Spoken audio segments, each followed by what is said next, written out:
Good afternoon, brothers and sisters in the Dhamma. Welcome to our first Sutta Vasa special.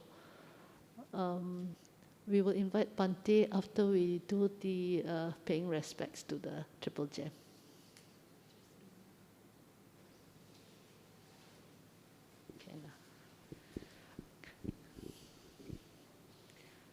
Let us pay respects to the Triple Gem.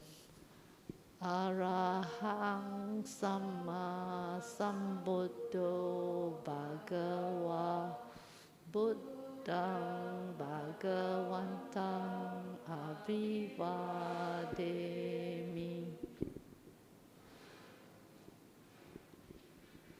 Swakato Bhagavata Dhammo Dhammang Namasami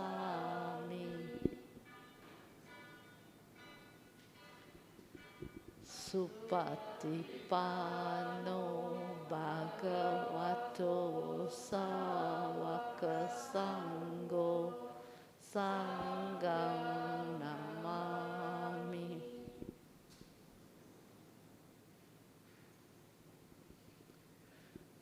Let us pay homage to the Buddha. Namo tassa bhagavato arahato samma sambuddhassa. Namo tassa bhagavato arahato samma sambuddhassa. Namo tassa bhagavato arahato samma sambuddhassa.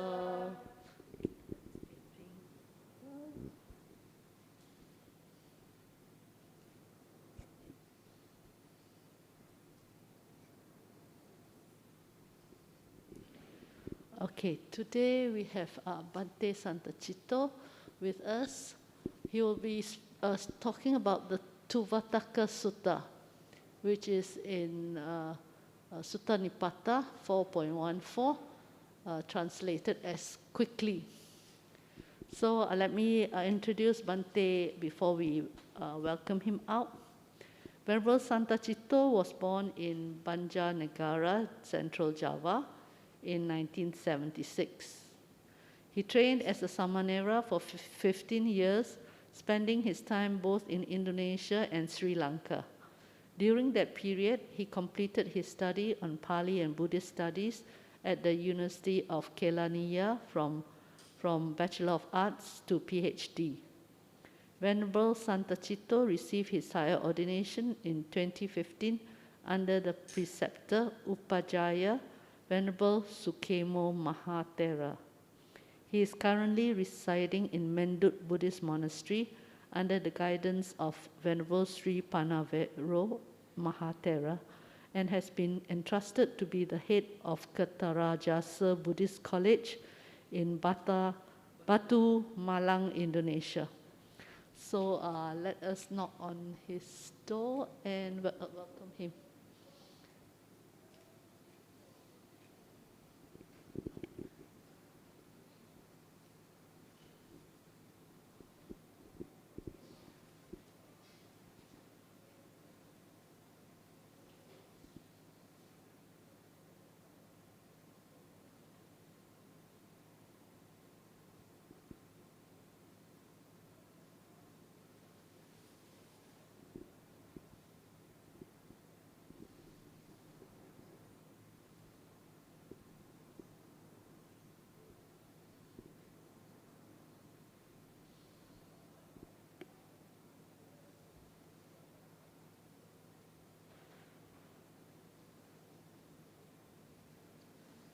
Okay, let us pay respects to Bhante.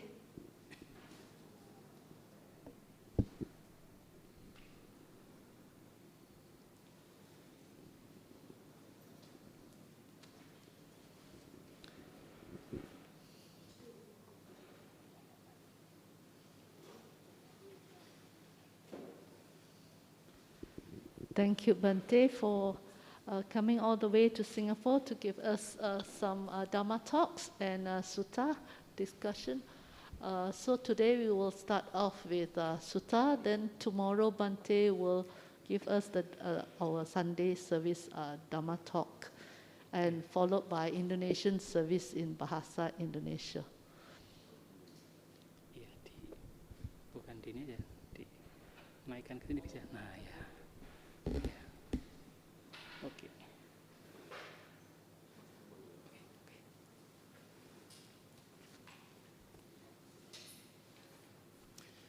So let us first pay homage to the Buddha. Namo tassa bhagavato arahato sama sambuddhassa. Namo tassa bhagavato arahato sama sambuddhassa. Namo tassa bhagavato arahato sama sambuddhassa.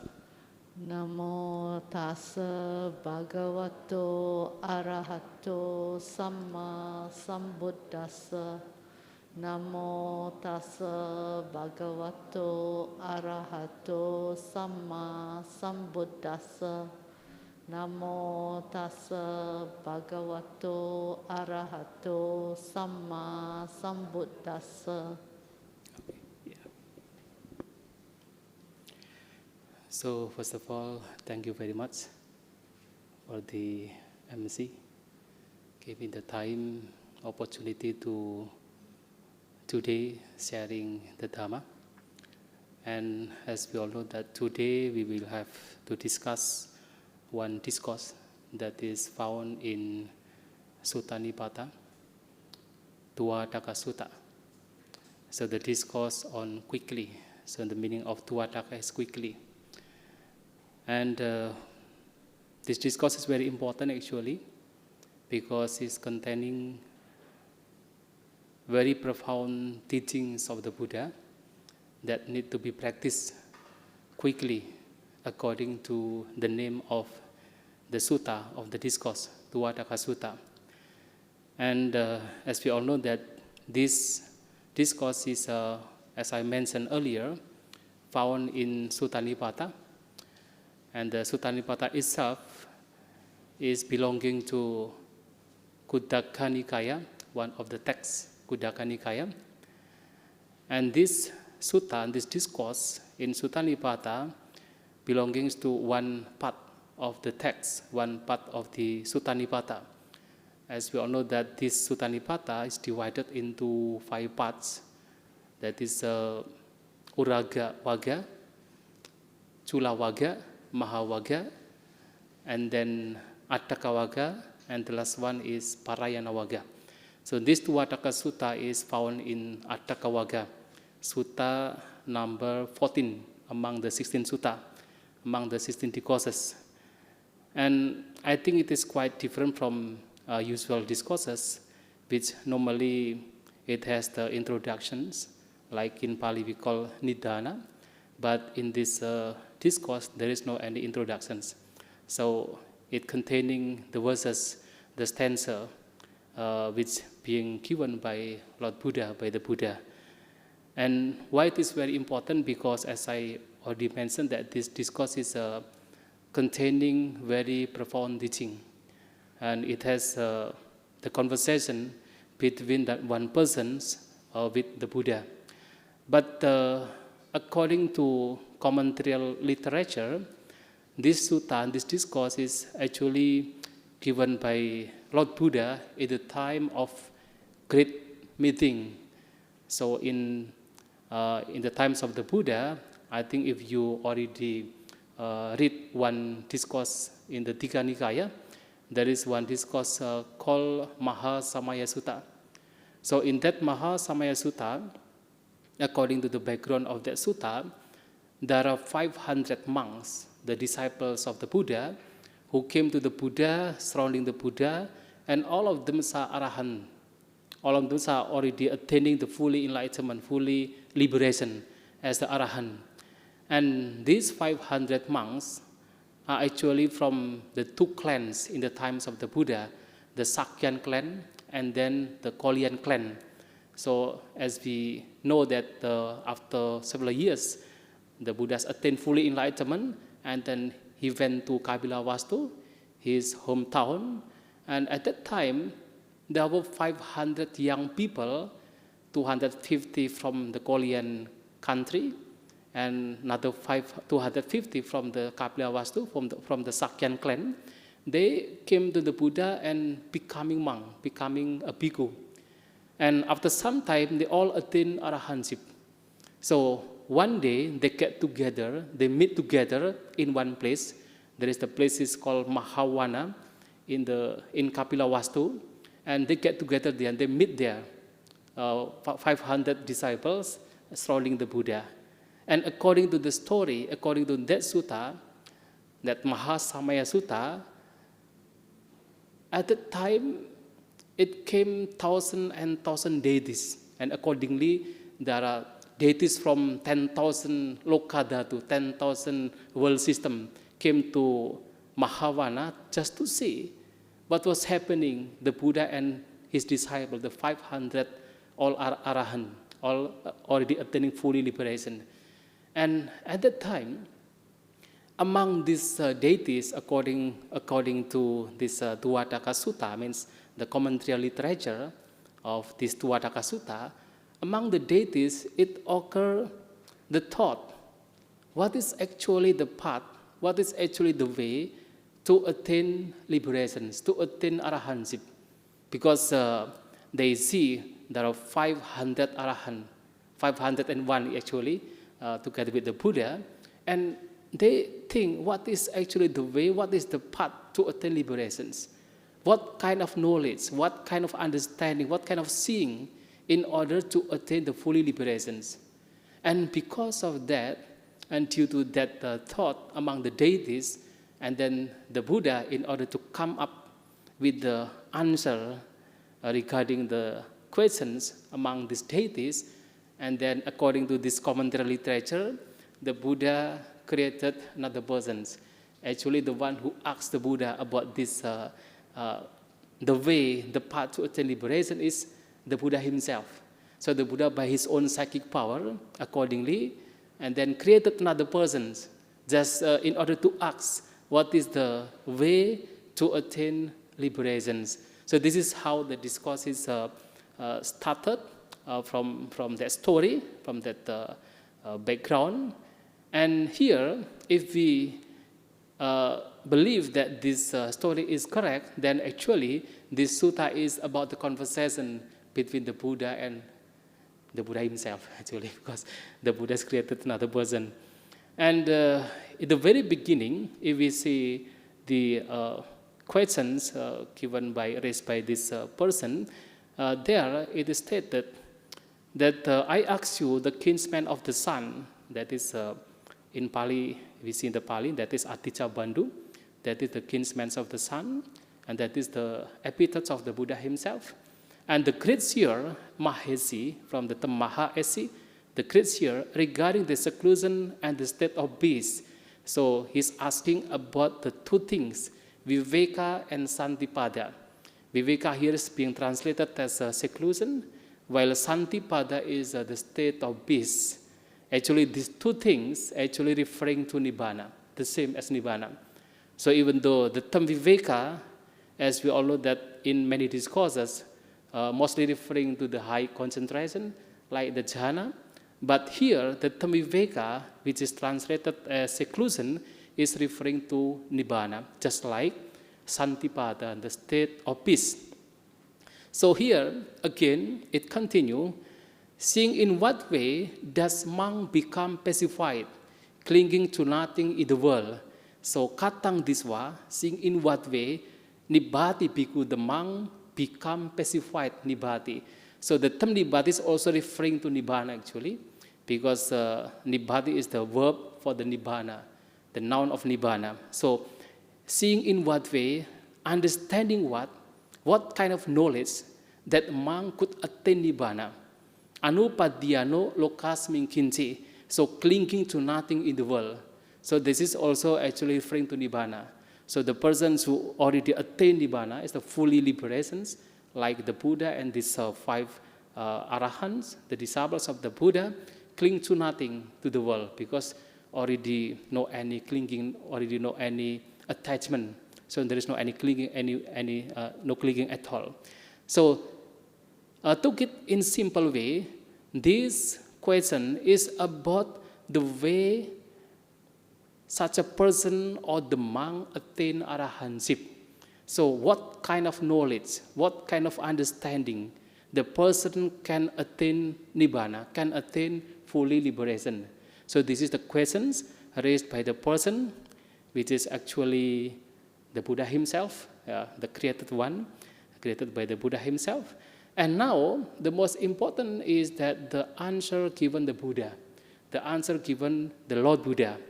So he said, he should fully exterminate the root of what is reckoned as mental proliferation.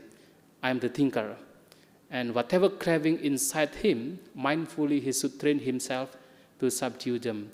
So this is very important because this is the kind of knowledge, this is the kind of understanding in order to attain the fully liberation. That the persons, in order to attain fully liberation, needs to destroy the root, what is reckoned as mental proliferation, the mulang, papancha, sankhaya. So mulang is the root, papancha, sankha, that means what is reckoned as mental proliferation. And why it is very important? Because this is, take it in simple, in order to attain liberation, we have to destroy this papancha. We have to destroy this mental proliferation. And sometimes the term papancha is translated as obsession. So when we are having the experience and then we are being obsessed by that kind of experience, this is papancha. And in order to understand what is actually papancha, we can find another discourse. If you later can read another discourse that is found in Tuvutaka Sutta, there is one explanation about how the papancha could arise. And there, in Tuvutaka Sutta, the Buddha said that in order to make an end of suffering, in order to attain liberation, and also in order to eliminate all kinds of defilements of mind, even the subtle defilements of mind, just like the anusaya, so the person should not delighted, should not welcome, should not be entertaining in the causes of papancha. So in order to attain liberation, one should not delight in the causes, how the papancha, how the mental proliferation rising. So what are the causes there? And it was being explained in detail by his disciples of the Buddha, the most venerable Mahakaccayana. As we all know that this monk is a very expert explaining something which is brief and then explain in detail, the most venerable Mahakaccayana. So he said that this papancha or mental proliferations or obsession arises being started from the six sense bases. So we have, as the human being, have the six sense bases, the eyes, the ears, the nose, tongue, and the body, as well as also the mind. And through this experience, the process of these six sense bases, if we don't have a kind of mindfulness, if we don't have a kind of a wisdom, and then it leads to the papancha, it leads to the mental proliferation. And how it is leading to the mental proliferation?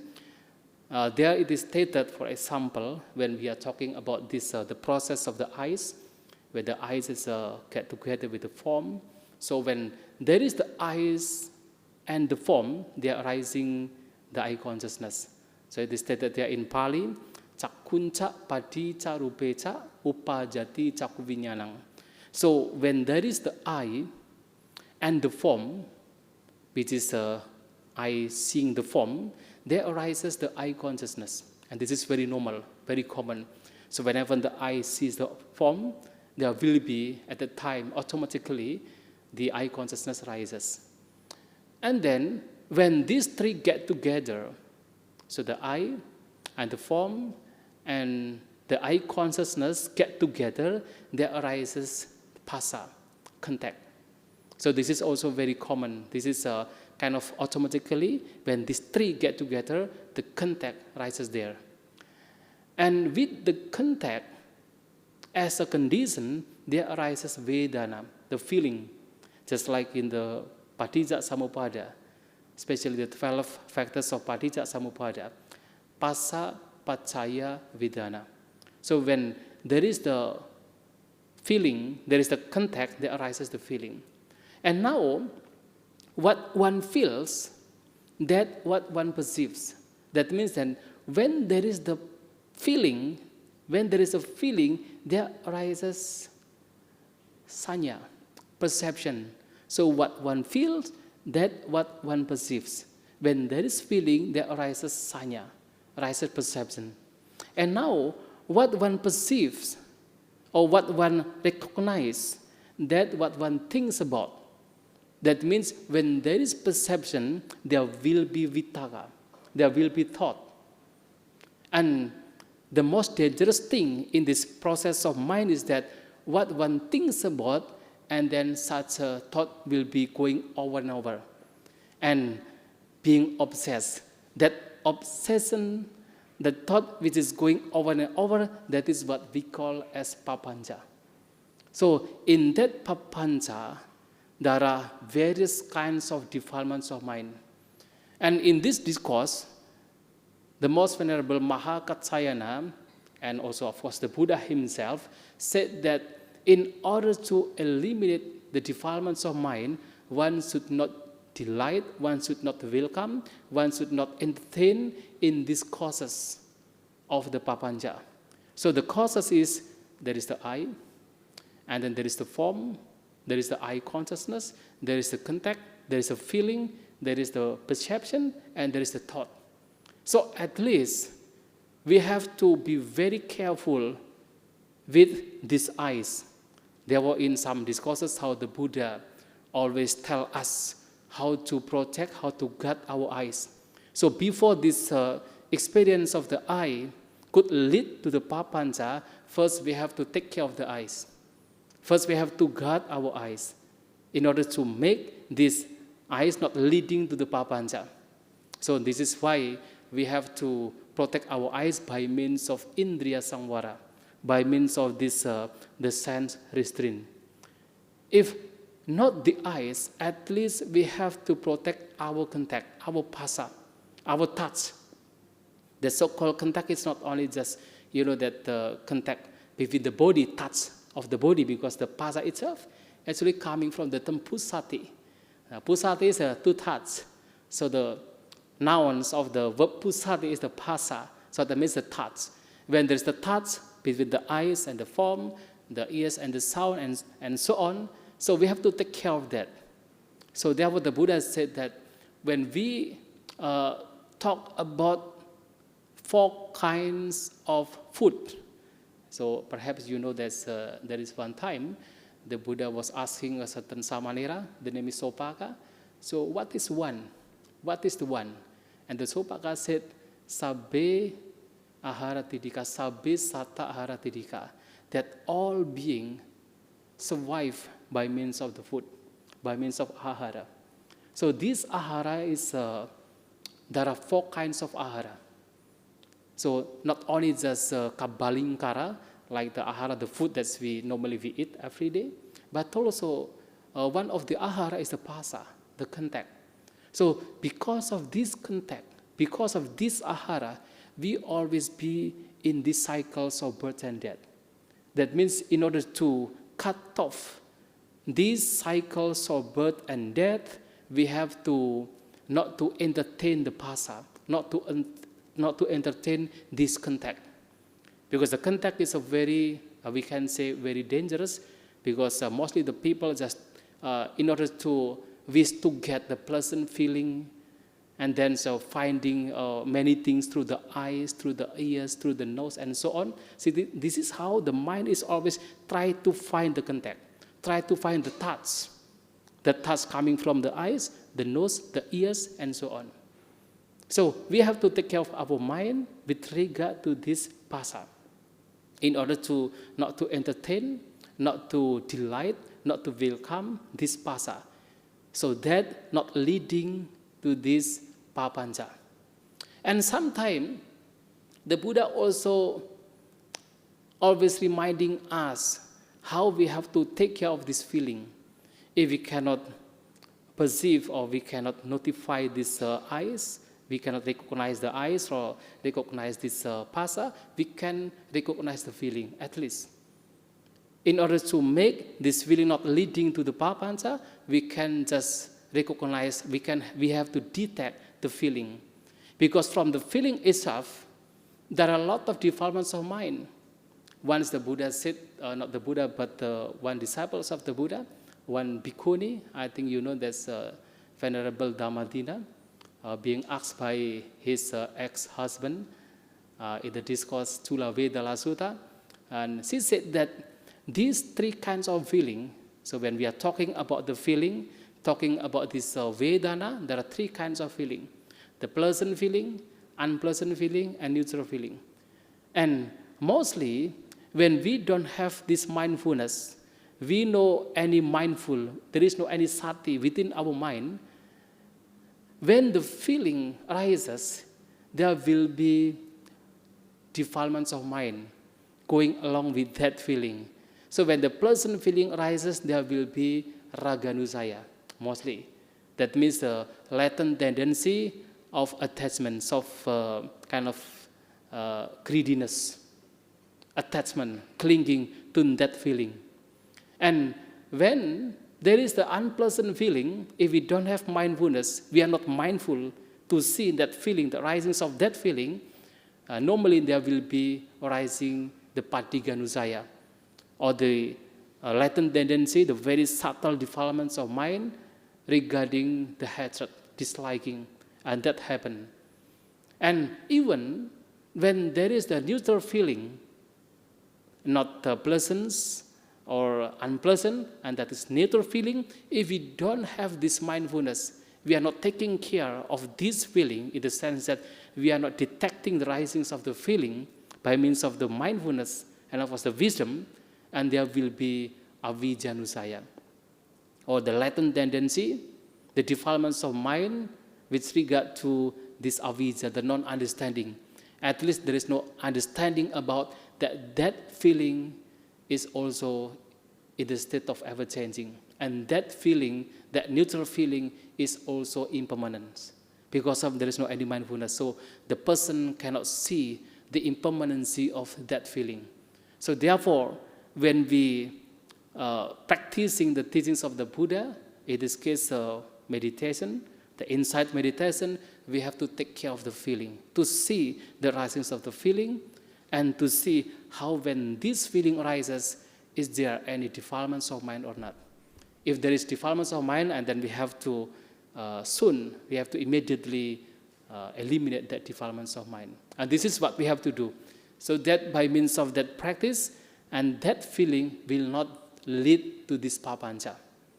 But sometimes this that feeling is not being detected by our mind. At least we have to detect our thought. So before coming to the papancha, we have to detect our thought. So we have to detect as to whether our thought is having the defilements of mind or not. When we see the object, when we listen to the sound, when we smell by means of a nose, or when we taste the food and drink and so on. So we have to see the thought, is there any defilements of mind or not? If we know that there is defilements of mind because of this experience through our sense bases, so we have to immediately destroy or eliminate these defilements of mind by means of mindfulness, by means just to see, at least we have a kind of the contemplation that this is not good, this is bringing the suffering, and this is bringing the unbeneficial. So by means of this contemplation, so defilements of mind could be slowly erased, eliminated. So this is what we have to do. But now, if suppose, while seeing our mind and then already, this what we experience already becoming this papancha, already becoming the obsession. So when we are being obsessed by the certain condition, normally we think not only just about the present experience. So for example, when we see the object, pleasant object, when it comes to the thought, it is not only just thinking about the present object, but we are relating the present object to the past experience and even expecting for the future.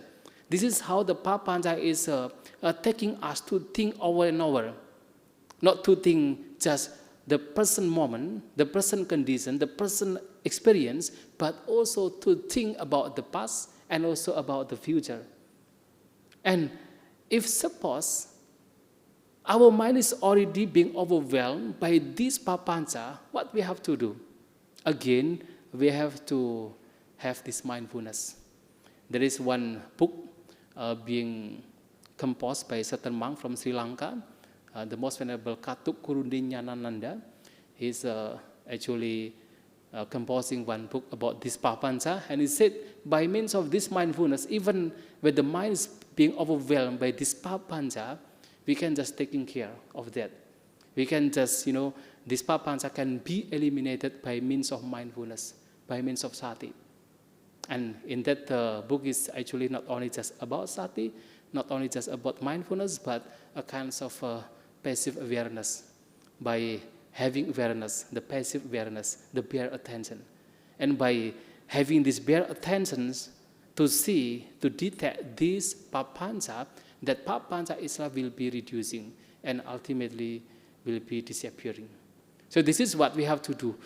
And also, another thing which is,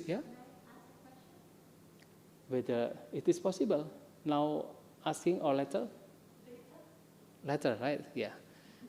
But if you really don't understand what I'm saying, perhaps you can ask. Yeah.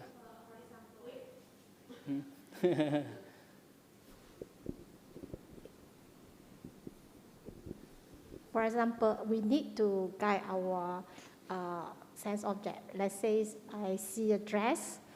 The moment I see a dress, then I have to practice my mindfulness. Am I saying that?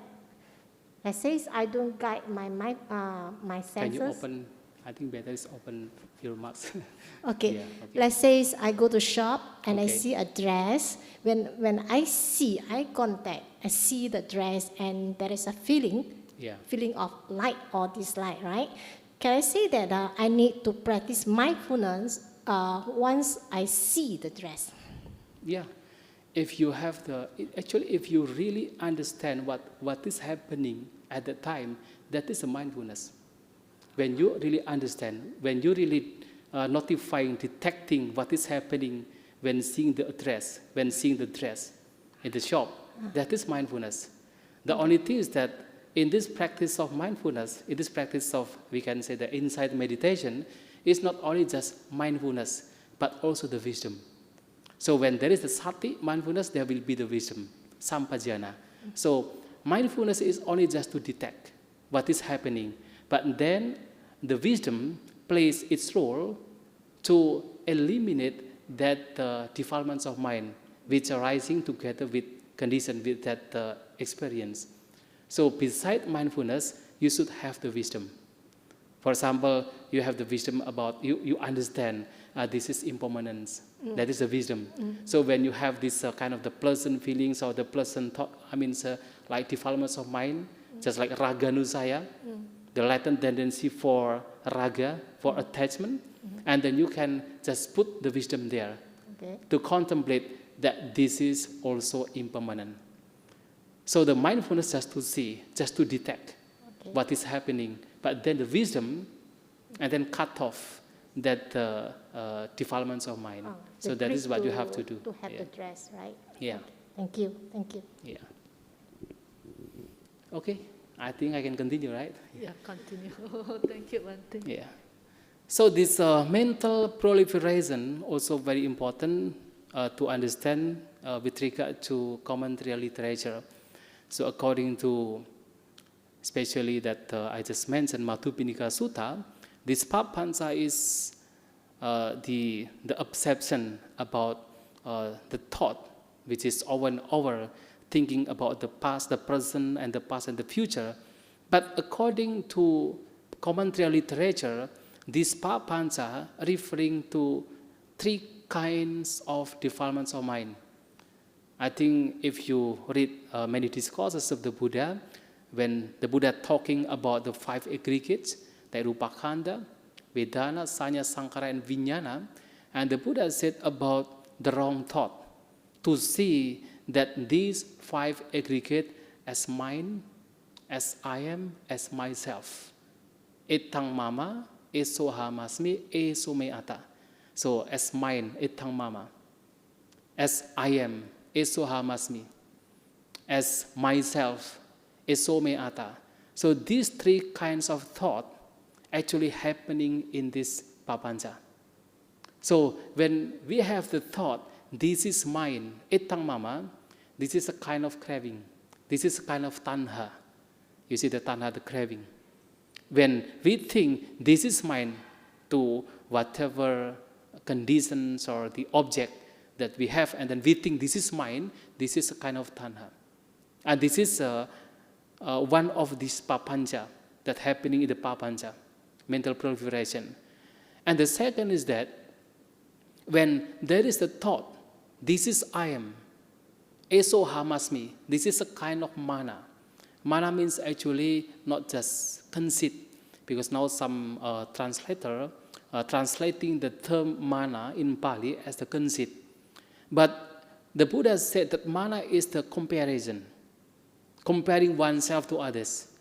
In that comparison, because the mana from the root man means to measure oneself to others, comparing oneself to others. So in that mana, sometimes the person's having the thought kind of, I am superior than others, and this is what we call as conceit. But sometimes in that comparison, in that mana, there is the thought, I am lower, inferior than others. This is also mana. And even when we think like I am equal to someone else, that is also mana. So that means the so-called mana, the measurement or the comparisons is not only just comparing oneself to be higher than others, even comparing oneself to be lower than others, even the same equal to someone else, to others, that is also mana. And as long as we have this mana, there is the notion of I. There is the notions of atta. There is the self there. So this is also defilements of mind. And this is that happens in that papancha. Not only just craving, but also mana. And the third one is that in that papancha, there is also the notions of self, that we have self. Like the Buddha said, esome atta, this is myself. Something that as if there is self within ourselves. Sometimes we think, with regard to these 5 aggregates, sometimes we think that the body is myself. That's why when we get attacked by others, we get angry, because actually there is notion that this body is myself. And even sometimes when we are meditating, we just close our eyes, and then as if there is self inside the body, right?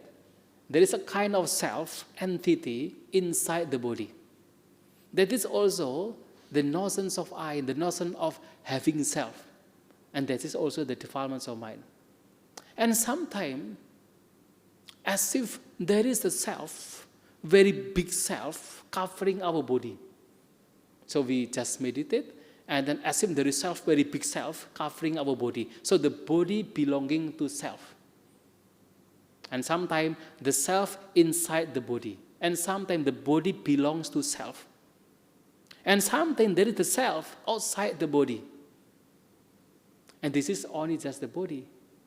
And there are other kinds of notions of self when we are thinking or when we are experiencing with regard to the feeling, to the perception, to the thought, and to the consciousness, as if there is a self.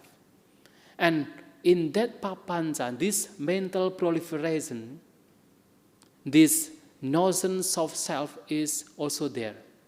And that is the root, that is the defilements of mind in that papancha. That's why the papancha should be eliminated in order to attain the full liberation. And this is how the Buddha said. Most of the people, and there is one stanza which is found in Dhammapada 254, that the Buddha said like this: papancha rato, papancha birata paja, nippapancha tatagata. Mostly the people are delighted in papancha, mental proliferation.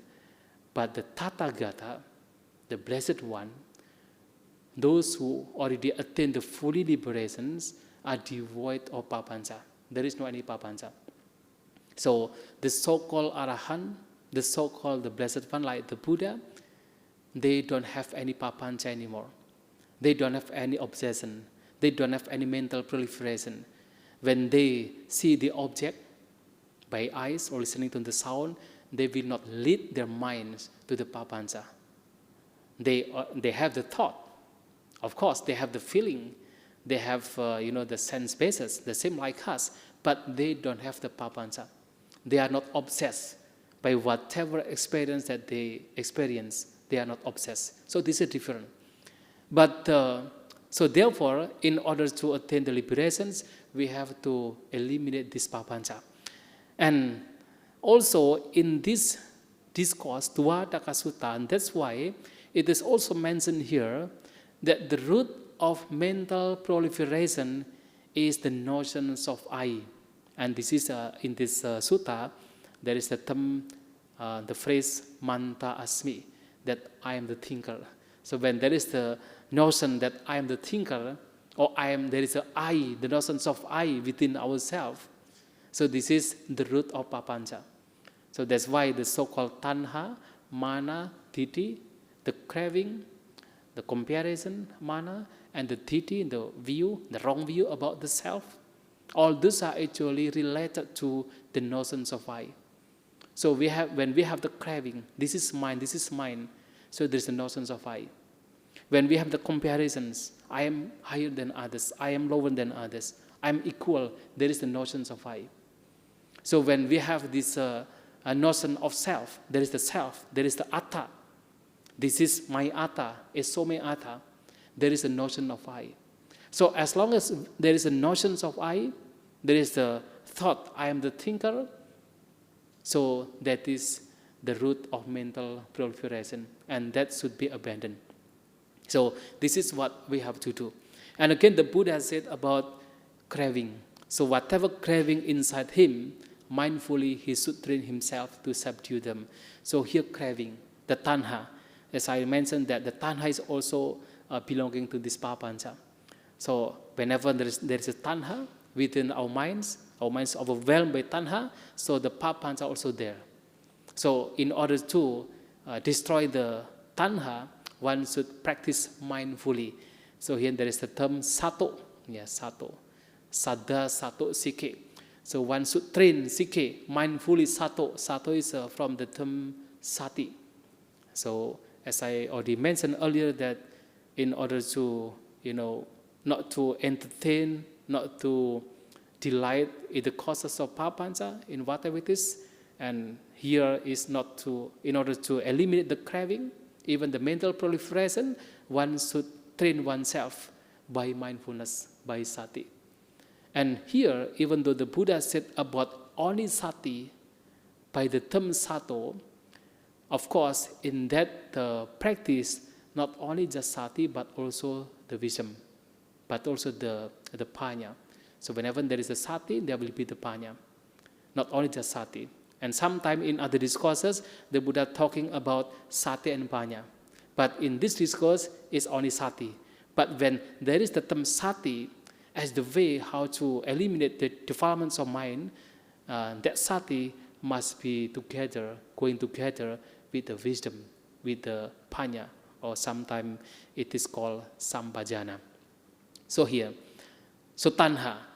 that we have to destroy in order to attain the liberation, in order to attain the state of peace or santipada, and also attain the seclusion or viveka. We have to train ourselves with mindfulness to eliminate the tanha and also to eliminate this root of papancha, that is, I am the thinker, the notions of I. And again, Lord Buddha also mentioning about another practice. He said that whatever truth he may know as lying within or arising from without, he should not form any rigidity in connections with it, for that is not called pacification by the good. And this is also very important because when the persons who practice the Buddha's teaching should not have a kind of attachment, should not have a kind of clinging. This, in this case, the term is used is the tamang. Tamang is kind of rigidity. Whatever truth that a person knows, whether it is coming from within oneself, ajatang, or it is coming from outside, because we learn something from others, and that is also the truth that we learn from others. So whatever it is, the person should not form any rigidity, should not form any attachment, clinging. And because somehow the so-called attachment, the so-called clinging is the hindrance for the liberations. That's why the Buddha said in a certain discourse, if not wrong, is in Alagadupama Sutta, another discourse found in Majjhima Nikaya, the Buddha said that even ultimately the Dhamma, the teachings of him, which should be developed, that itself should be ultimately abandoned. So he make a comparison, the simile, just like the ref.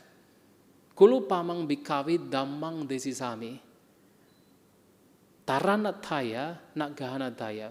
So I teach the Dhamma just like the ref, just like the boat, just for the sake of crossing, not for the sake of holding. And again he said, continue in that discourse, Kulu pamang damang desitang ajanantehi. After understanding that the Dhamma he preached is just like the ref, Dhamma pivo pahataba pagewa adama.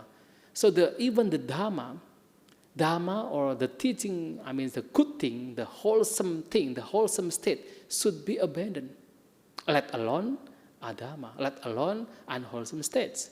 So that means all the things from the unwholesome state to the wholesome state, all should be ultimately being abandoned, ultimately not being attached, not being clung to.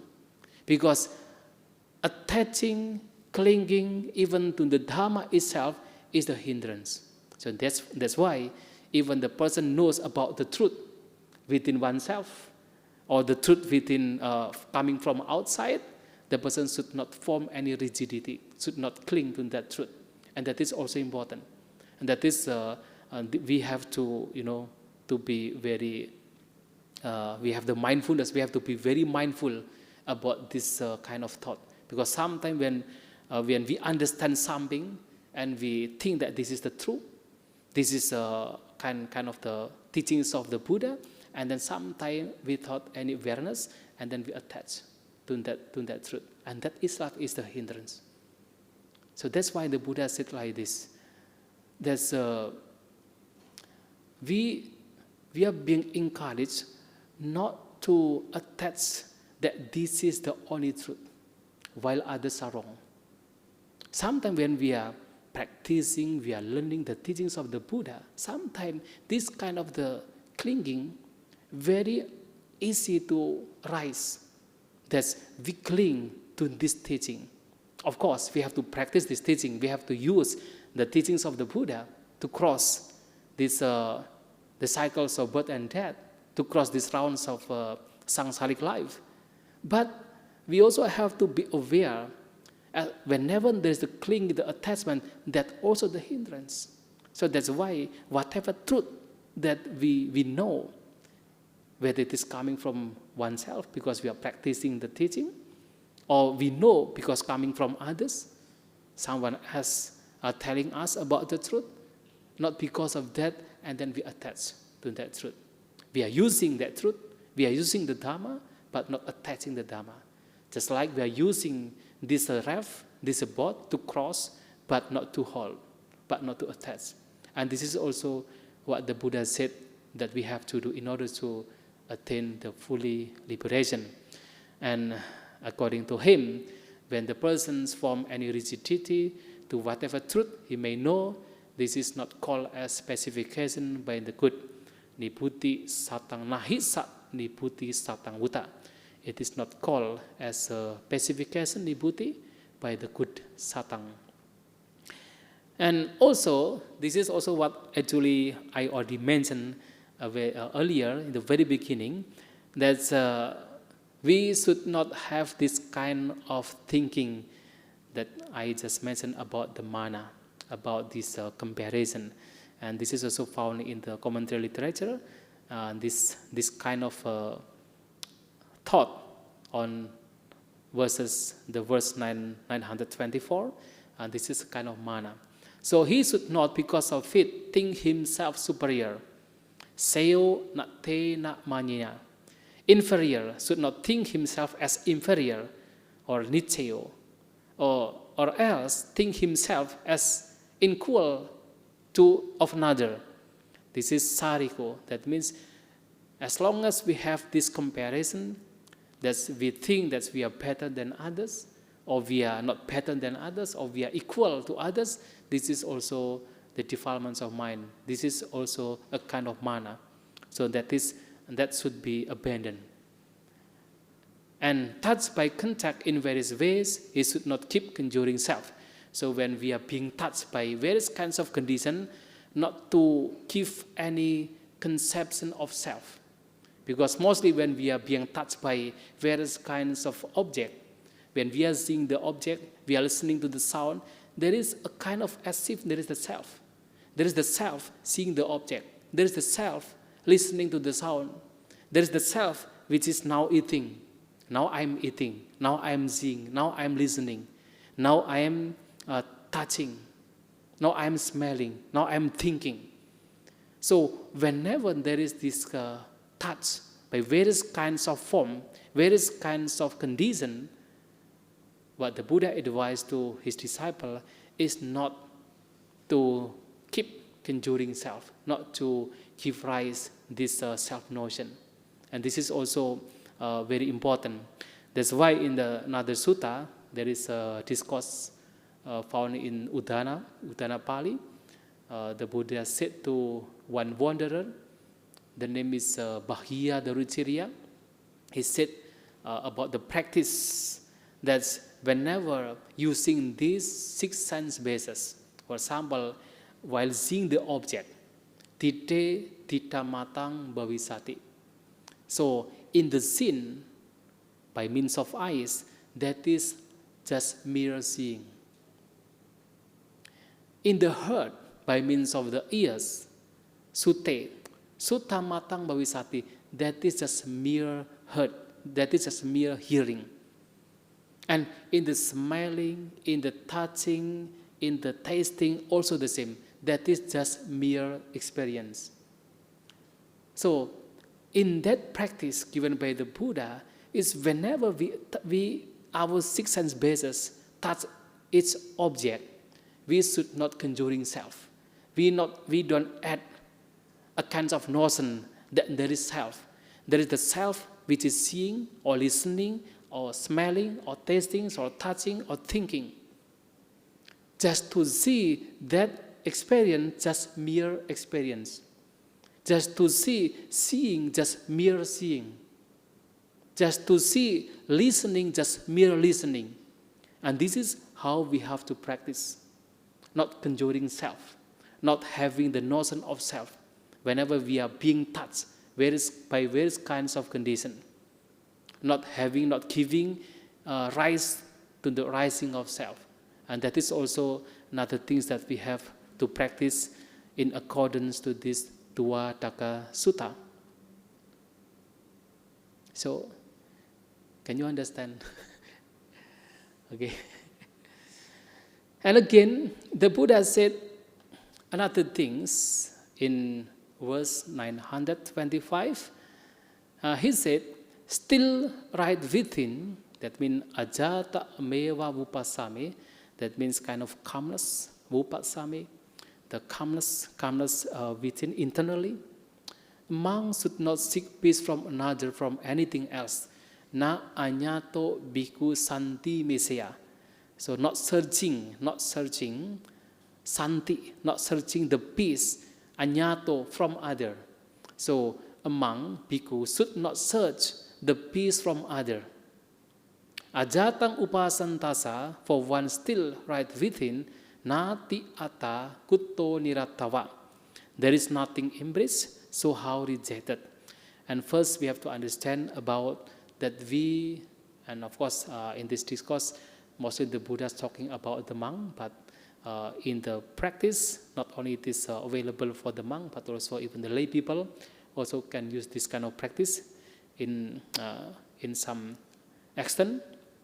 And here, the one who is intent to attain the liberations, while the mind is calm, one should not search the peace from other. Na anyato santi mesaya, not search the peace from other. It means that while we are practicing the teachings of the Buddha, it is all about ourselves. It is all about understanding oneself. It is not about understanding others. It is not about understanding what is in outside, but understanding what we experience through our six sense bases. So the practice of the Buddha's teaching is about understanding oneself. We are practicing about meditation. Either it is samatha or vipassana, serenity or insight meditation. This is about seeing oneself, to see as to whether our mind is being calm or being having the wisdom or not. While we are practicing, for example, Mahasatipatthana or Satipatthana, Cattaro Satipatthana, for example, the 4 foundations of mindfulness, that is also about seeing oneself. We use the object as the foundations of mindfulness. It's not about the external object, but it is more to oneself, the body, the feeling, the mind, and the thought, the dhamma. So this is only about oneself. So in this peace, in this kinds of happiness, by means of this practicing the teachings of the Buddha, is not taking from others. We should not search the happiness, the peace from others, but always within ourselves. This is very important. And here, for one still right within, ajatang upasantasa, nati atta. So actually the phrase nati atta means there is no self. But then being translated mostly, there is nothing embraced. Why it is translated as there is nothing embraced? Because mostly a person holding something, embracing something, attaching something, or clinging to something, it is because there is a notion of self. As long as there is a notion of self, there is an attachment there. There is a embracing there. There is a clinging there. There is a holding there. As long as there is these notions of self. But if the person could see, actually there is no any self, then what to be embraced? And what to be rejected if there is no any self? And that is also the question. Sometimes there is a person asks whether we as the Buddhist people practicing the teachings of the Buddha is to destroy the self. Is it that we are practicing the mindfulness, the insight meditation, is to destroy the self? Is it? No. Yeah? Not destroy the self, right? Because there is no any self. So which one to be destroyed? There is no any self. What we have to destroy is the notion of self, not the self. Because there is no any self. But the notion of self, that should be destroyed. So from the very beginning, the notion said that I am the thinker. There is a I. There is this notion of I. There is notion of self. That need to be destroyed. But the self is actually nothing. There is no any self. So the person who sees there is no any self, so nothing to be embraced.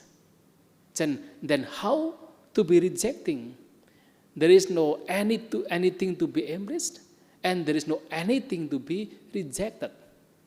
And this is how, even in the practice of meditations, we are being trained to see everything as it is, not to entertain either two things, liking and disliking. Because when we are liking something, when we have the experience, the certain experience, and then we attach, that is the greediness. But when we avoiding that experience, that is the hatred, disliking. So we are being trained not to entertain either two things, liking and disliking. That is also what the Buddha said in Mahasatiparana Sutta, Vinaya loke abhija dumanasang. So in the practice of mindfulness, we have to abandon the two things, abhija and domanasa. Abhija is a greediness, liking. Domanasa is the hatred, disliking. We have to how to make our minds be equanimous, not to entertain liking and disliking, just like this. Understanding that there is no any self, how can the person embracing something, what to be embraced? And because of there is no any self, what to be rejected? There is nothing to be rejected. Just to see everything as it is. So this is also one thing that is important we have to understand with regard to this practice.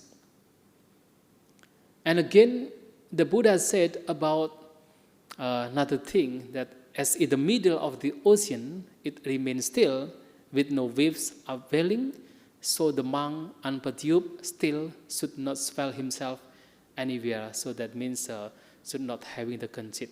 This is the term that used in that verse is the usadang. Usadang means kind of swelling, kind of that like conceit. So that is also that we need to practice about how we lead ourselves to come to the state of viveka or seclusion, come to the state of santipada or the state of peace or nibbuti. So we have to practice within ourselves about not to have this kind of conceit swelling ourselves anywhere. So this is also the way how to practice this training given by the Buddha in this discourse, Tuvutaka Sutta. I think, is it possible to stop here for some time? And then if there is any questions, I think it's better to have questions if someone kind of doubt about this discourse.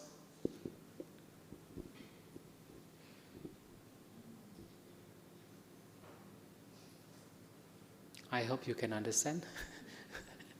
Yes. Any questions from the floor? All understood. All understood. And then Arahan. No, Bhante is clear enough. Okay, if there is no any question, and then I will continue. This explanation. Actually, this discourse, this sutta, having 20 verses. Yeah, 20 verses. Now already 7 verses. Yeah. But actually, the letter, the verses later on is actually about the code of discipline and the concentration, and that is mostly the Buddha said about the practice of the monk, because the question is about this is 927. After giving, the Buddha is explaining about what to be done in order to have the understanding in order to have the peace, the state of peace, by means of destroying these developments of mind, destroying this papancha, destroying the notions of I. And then again, the person acts, as the Buddha himself acts, because it is the created one, created by the Buddha. And then he said, he whose eyes are open has described the Dharma he is witnessed. Akithai vivata chaku. So the vivata chaku is also the epithet of the Buddha himself. The one whose eyes is open, vivata chaku. Akithai has described Sakidhamang, the Dharma he is witnessed. Parisavinayang, subduing danger. And now tell us the practice. So tell us the practice, or patipada, actually the way, the code of discipline and concentration. Patimokkha attavapi samadhi, the two things. So after understanding about the way, or about the knowledge that one should acquire with regard to, in order to attain the state of peace, nibbana, and then now that person asking about the way, patipada, about the path, here is the practice, about the practice which is relating to the code of discipline, patimokkha, or this is the morality, the sila, and the concentration, samadhi. So what should be developed, what should be cultivated with regard to this morality and concentration in order to attain the state of peace, in order to eliminate the papancha, the mental proliferation. And this is actually what this person asking to the Buddha. And now what is the answer of the Buddha? If we see these verses, especially the 928 and 929, actually these two verses are about the indriya samvara, about the restraint, the sense restraint. So the first is that one should not be careless with his eyes. As I already mentioned, that when one doesn't guard these eyes while seeing the object, so there will be the risings of defilements of mind. So when we see the object, pleasant object, normally there will be the risings of the greediness, while when we see the unpleasant object, normally they are rising the hatred, the disliking. And because of that, and then one should not be careless with his eyes. That means one should guard his eyes while seeing the object. Guarding the eyes is not necessarily we have to close our eyes, but we can see the object, even we can listen to the sound. But how, while seeing the object, while listening to the sound, we have to guard ourselves, we have to guard our mind.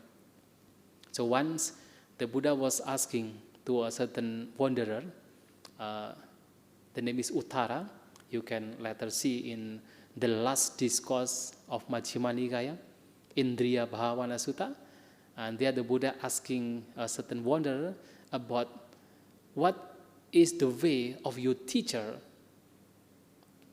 to train his disciple about the developments of indriya, the developments of the sense organ.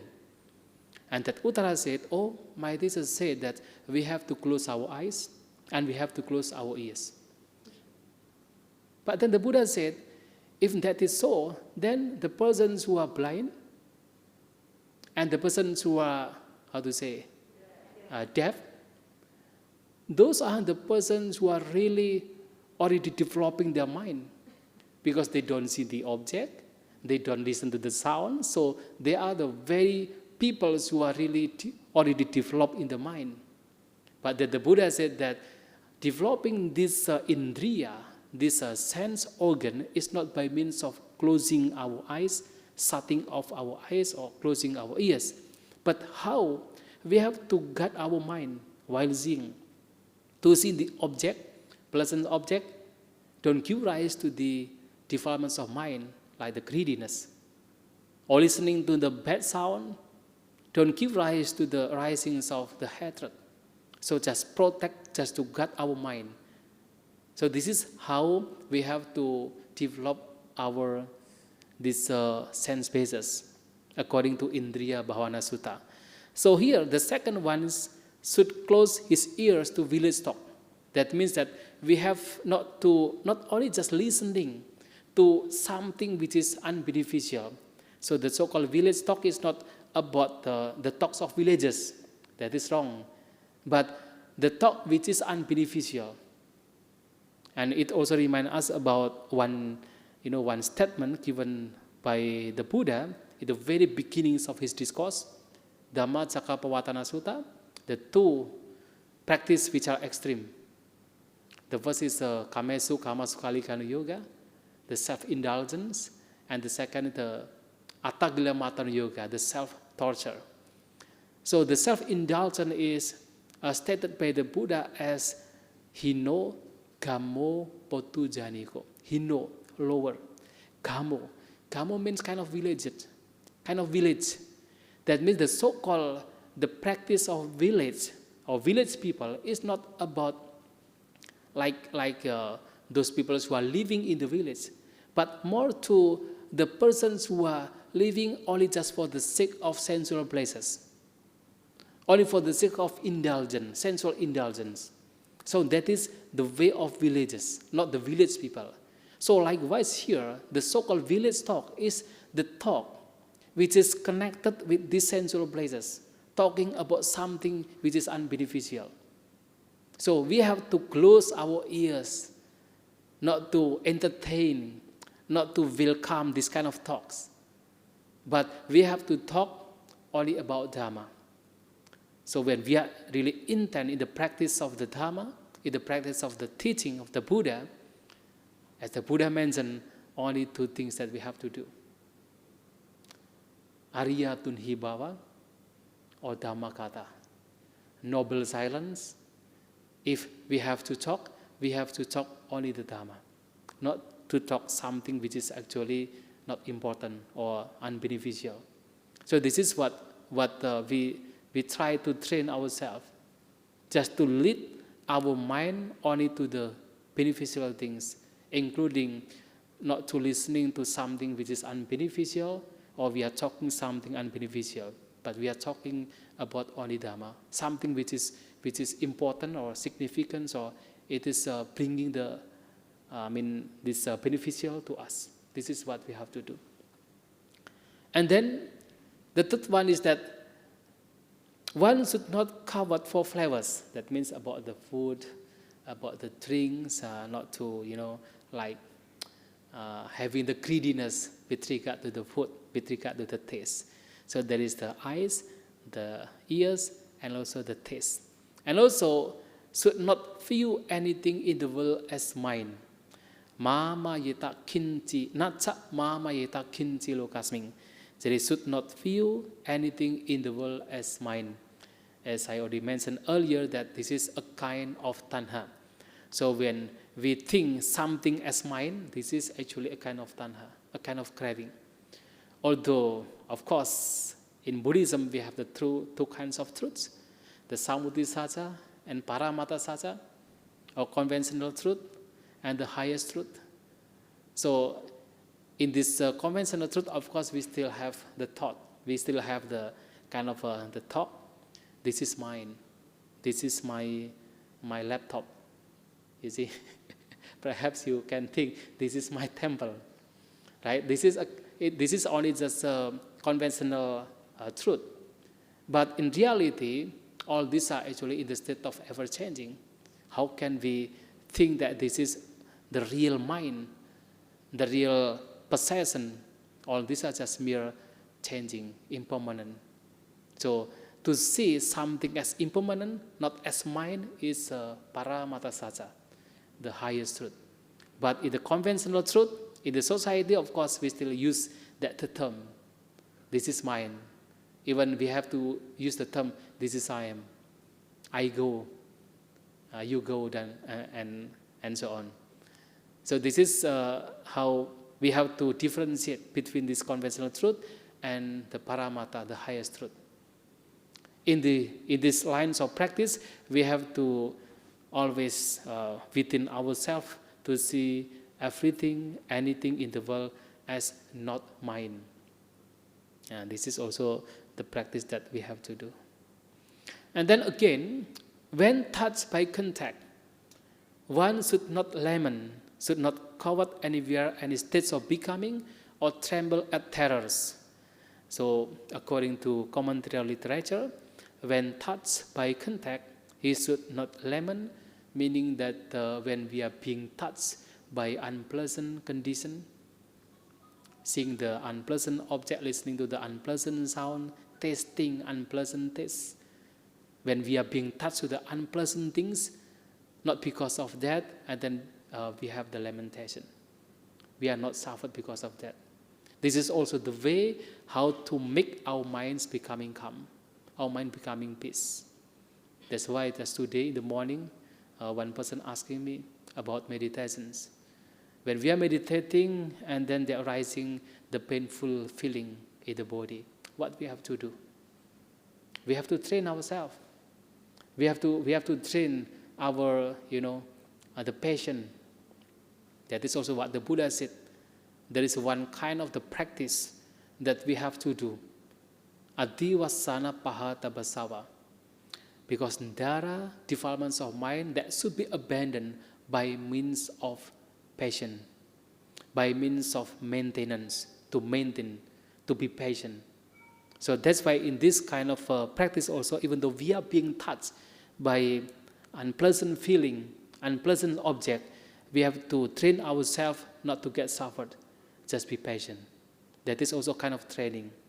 When we are doing that, and then our minds are becoming stronger, not becoming weaker, but become strong.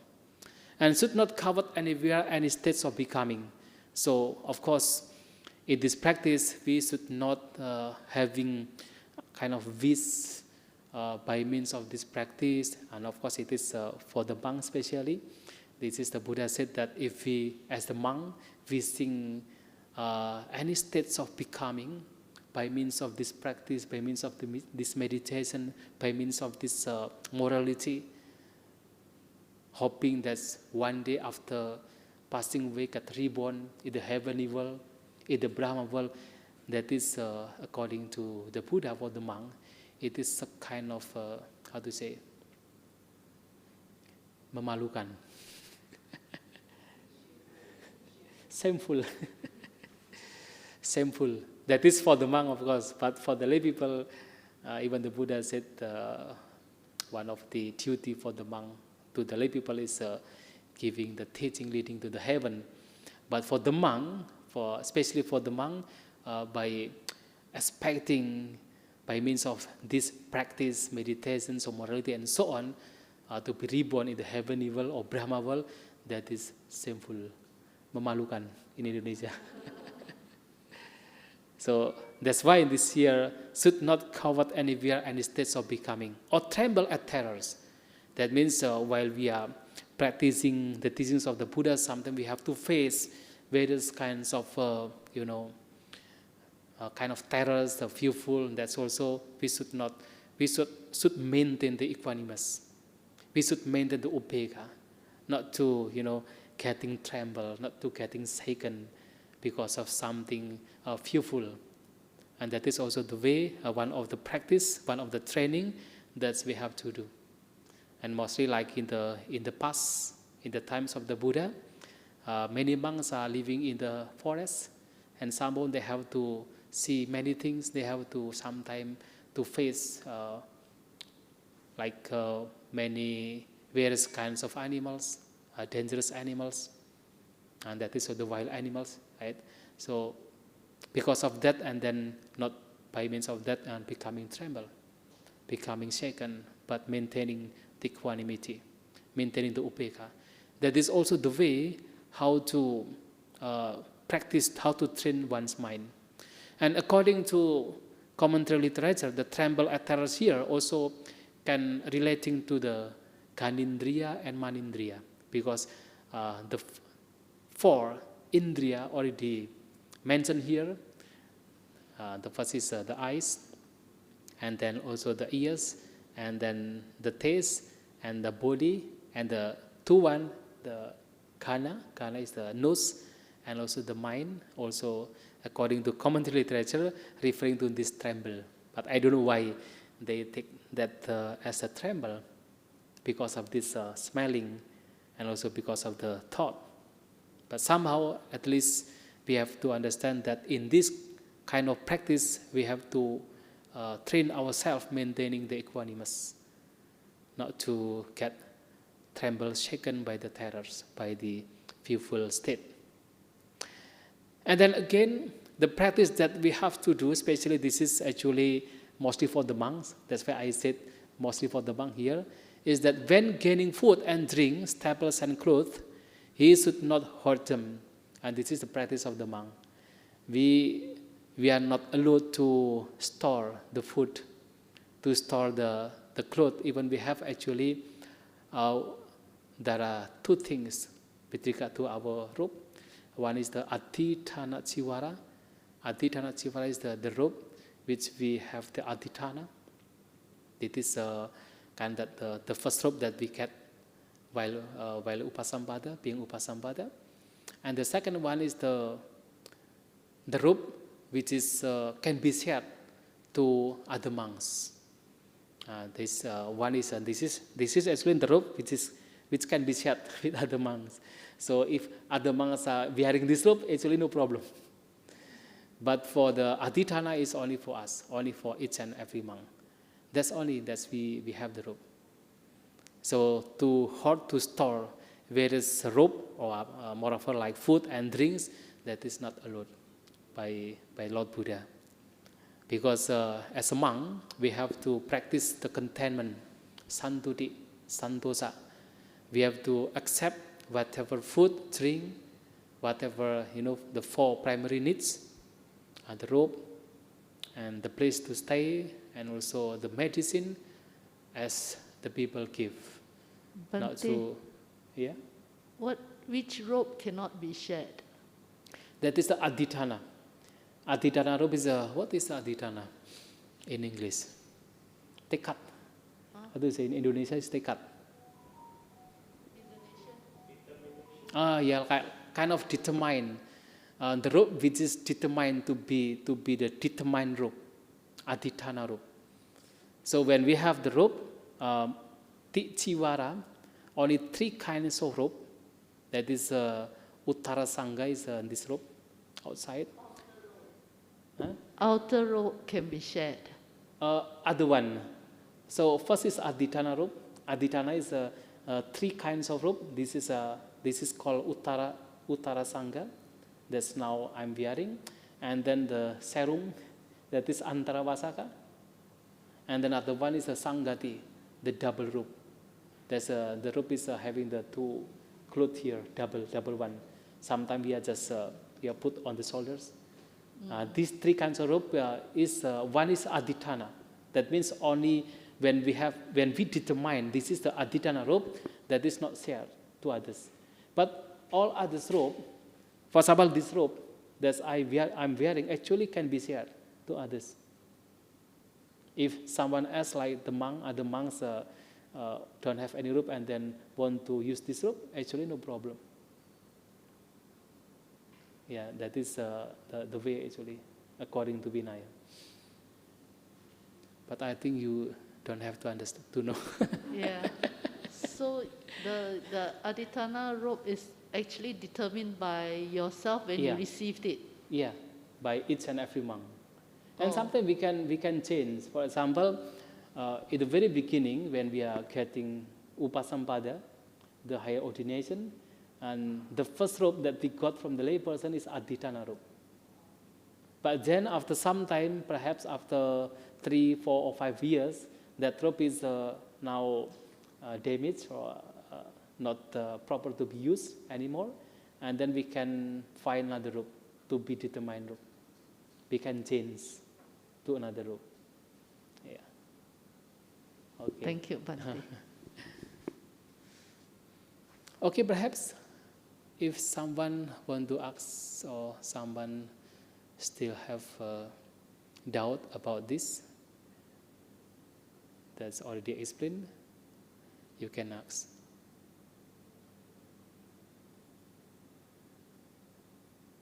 Okay.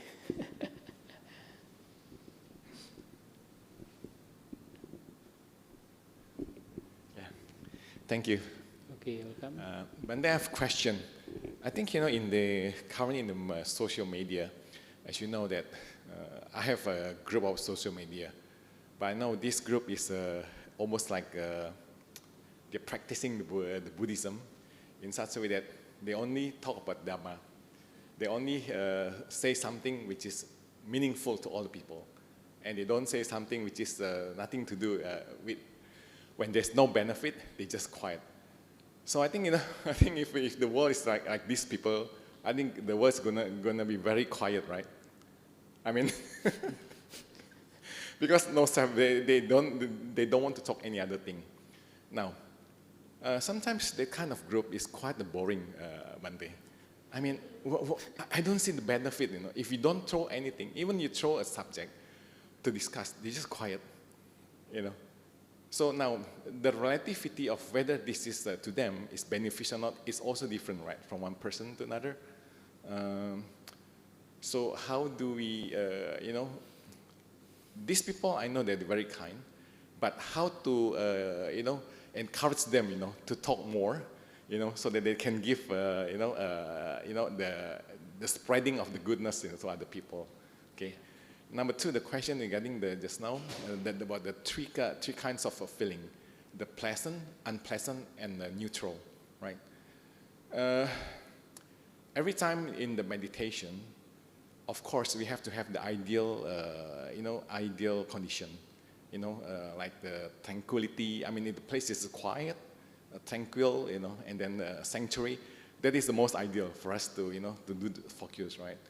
But in some cases, where we can't get those kind of the places, but we have to do that. We have to meditate somehow, And what I found out that sometimes people get annoyed, being this place is really not good, for meditation, and this is the we have to go to other places.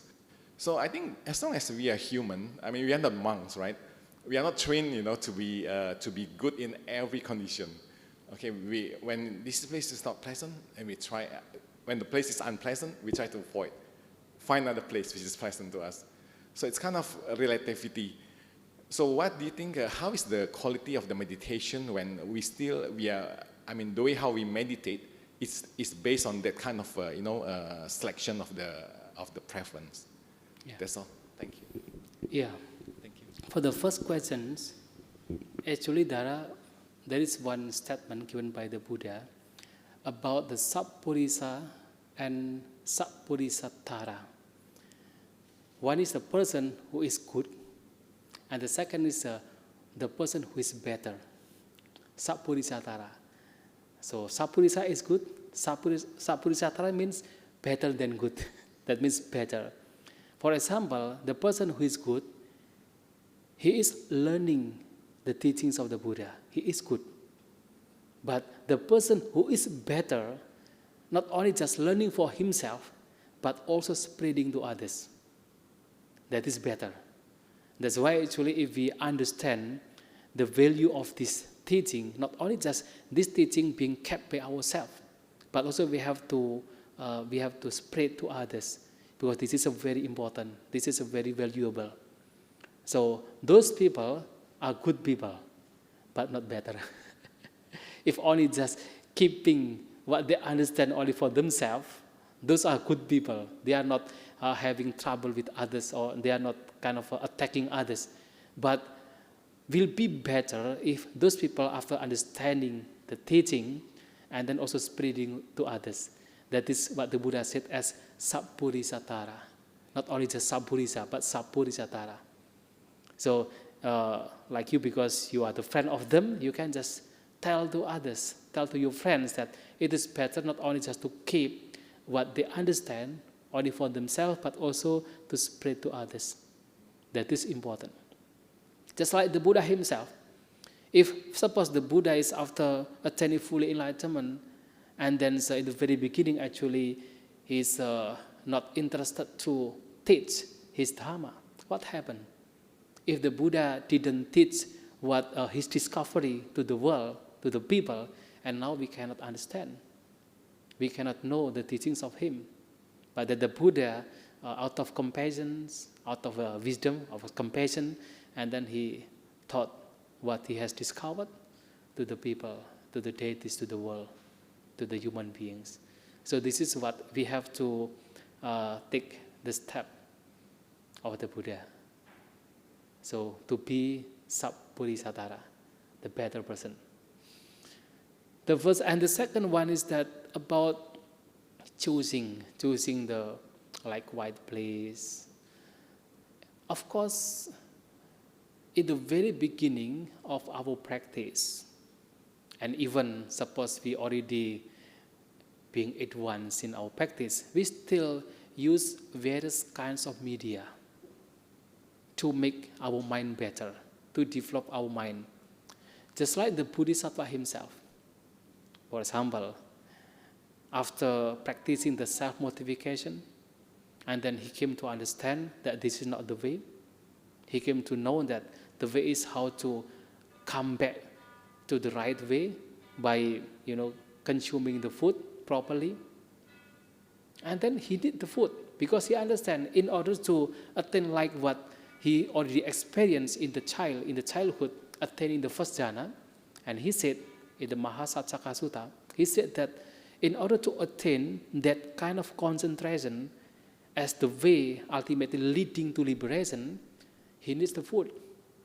So the food itself is actually the media. We need the food.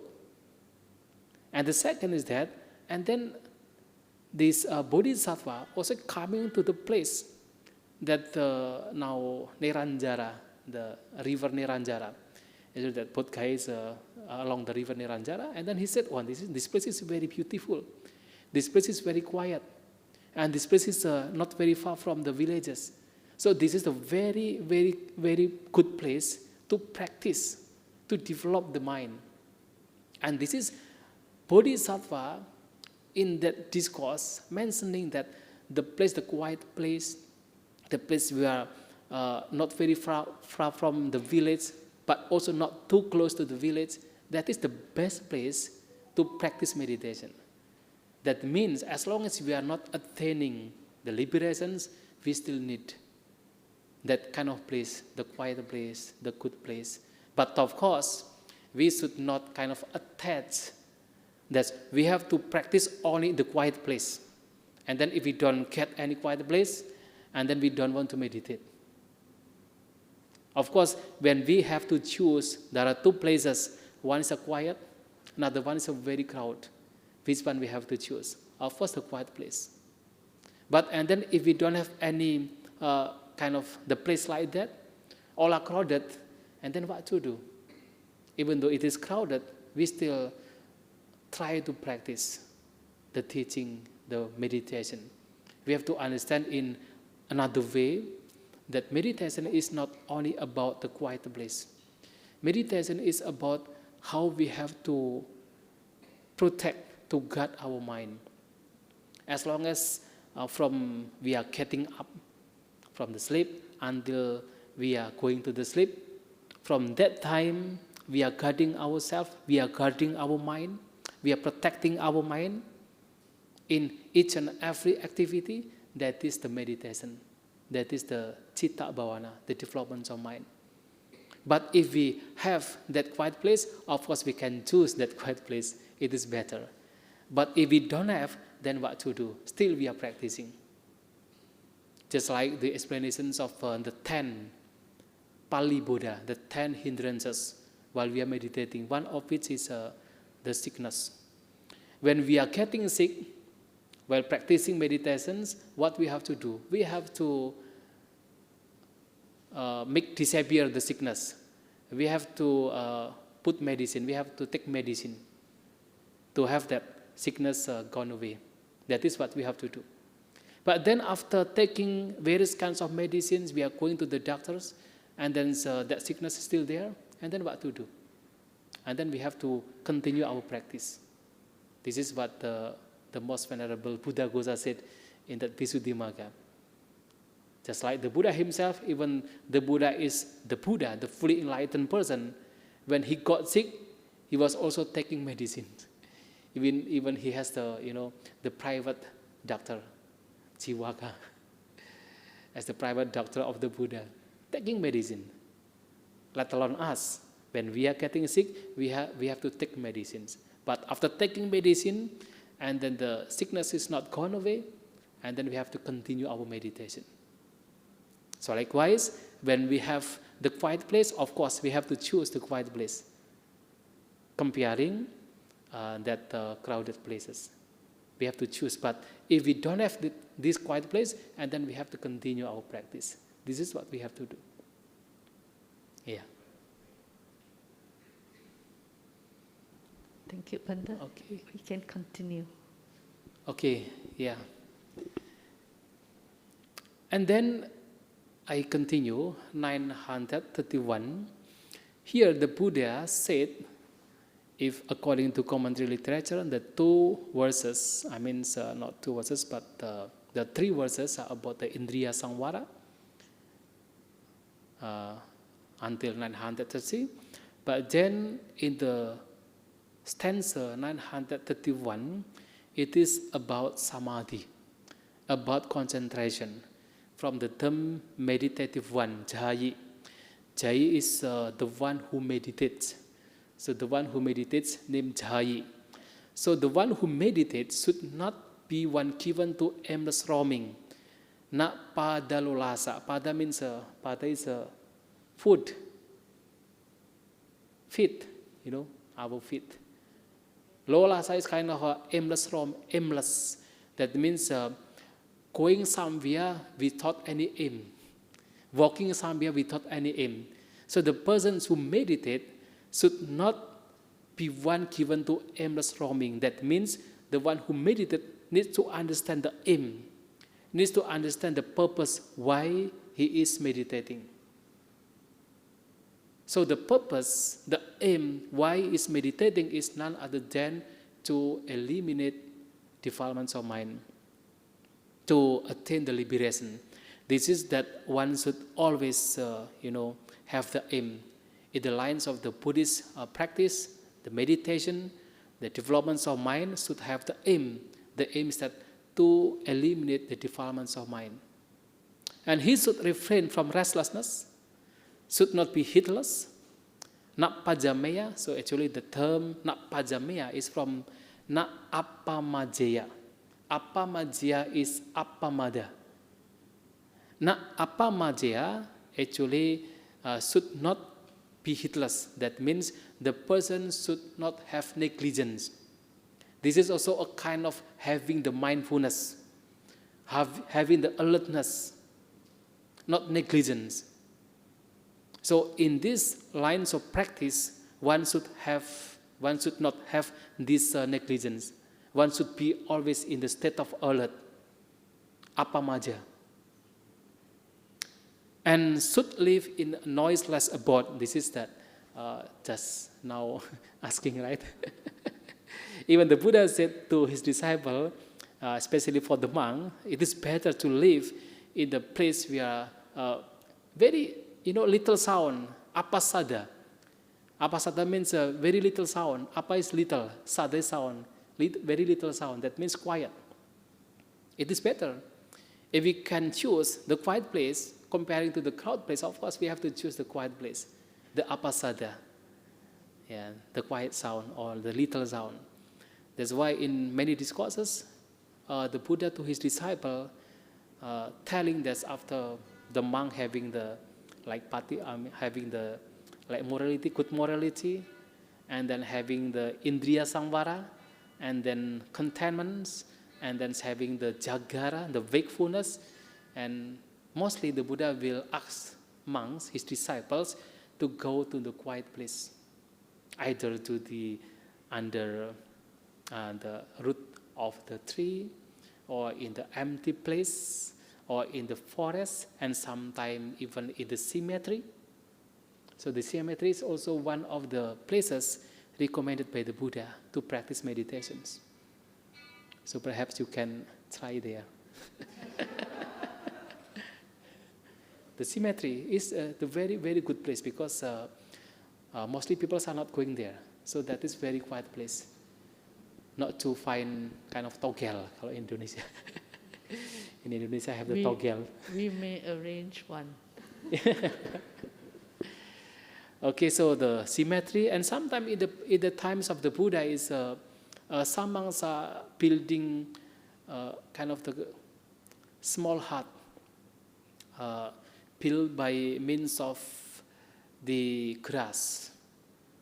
So there is the grass, or there is the row of the paddy, and that is the straw of the paddy. I mean the straw of the paddy, and then it was given to build that small hut, and that also the right place, and the Buddha recommended. So that's why to live in the noiseless abode is recommended by Lord Buddha. If we have to choose, of course we choose the right place, the proper place, the quiet place. And then in this meditation, of course, one should not making much of sleep. That means not just using the time, spending the time only for sleeping. And then one should be given to wakefulness, jagarya, and that is very important. In many discourses, the Buddha talking about jagarya. Jagarya is a wakefulness. What the meanings of the wakefulness is that when we are spending our time, the whole time in the daytime, only just to cut our mind, not to entertain in the hindrances. So whenever there is the mental defilements in the form of hindrances, like the pancha nivarana, the 5 hindrances, so when it rises within our mind, the person should immediately take out or root out or eliminate that hindrance in the daytime. And then in the night, in the times of the Buddha, and even now we can put the night divided into 3. The first watch of night, it is about from 6 o'clock to the 10, and then the second watch of night from the 10 to 2 o'clock in the morning, and the last one is the last watch of the night from the 2 o'clock until 6 o'clock. And in the times of the Buddha, mostly the disciples of the Buddha using the first and the last watch of the night to practice meditation, to practice this jagarya, the wakefulness. And they only sleep for 4 hours, from about 10 to 2 o'clock. So in the first watch of the night, also practicing jagarya, and that means always guarding the mind, not to let the defilements of mind arising. And then after that, they just taking rest, while the Buddha himself still not taking rest. So all the disciples taking rest, but the Buddha doesn't take rest, because in the second watch of the night, mostly the deities came visiting the Buddha, but the disciples are taking rest. And then again, later, in the last watch of the night, when the Buddha was, meditating and taking rest just for 1 hour, and then all other disciples are just getting up, and they continue to meditate. So this is what called as jagarya, wakefulness. Bajjaya atapi. So bajjaya means associate with atapi. Atapi is ardent. This is another name for vayama, for virya, kind of the effort, having the effort. Atapi is having the effort. And he should abandon slothfulness, standing, deception, laughter, that is hasang, and spot kidang, and sexual intercourse, metunang, and all that goes with it. Savi busang, vipajahi, should abandon. That means should abandon all kinds of activities which are bringing to the defilements of mind, for the risings of the taints of mind. And this is mostly being practiced, the Buddha given to his disciples. And I think my electricity not really, there is no any current. Almost finished. Oh yeah. And beside that, the Buddha also said about various kinds of mita ajiva, wrong livelihood, that should be abandoned by the monk, especially by the monks. Like here, in this practice, the monk should not practice the charms, interpret the dreams, physical marks, the stars, and then animal cries, like interpret animal cries, interpret the stars, and should not be devoted to practicing in inducing fertility. If someone, the woman doesn't have any children, for example, and then monks are practicing this to inducing fertility, that's also being, not allowed by the Buddha for the monks. And even the medical practice, so kind of becoming doctor, to have the medical practice, that is also not allowed by the monk, by the Buddha for the monks. That is actually in the Buddha Sasana for the monk, for the disciples of the Buddha, for the bhikkhu is a wrong livelihood. But of course for the layperson it's not. I think it's okay, especially like practicing in inducing fertility, medical practice moreover, that is okay for the layperson. But for the monk, it is not allowed. And again, the Buddha also reminding us about the equanimous.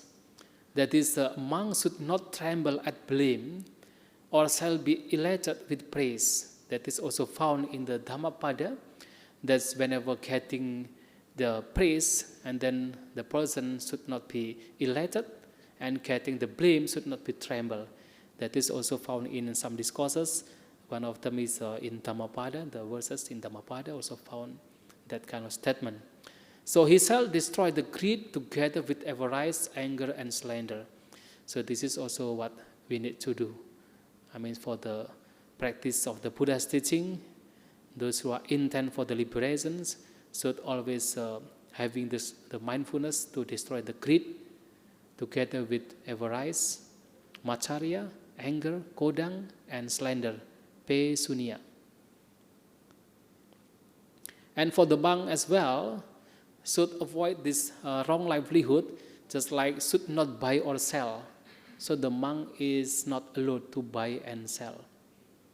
So if a monk is wishing something, there must be the kapiya, the person, the lay persons who becomes kapiya.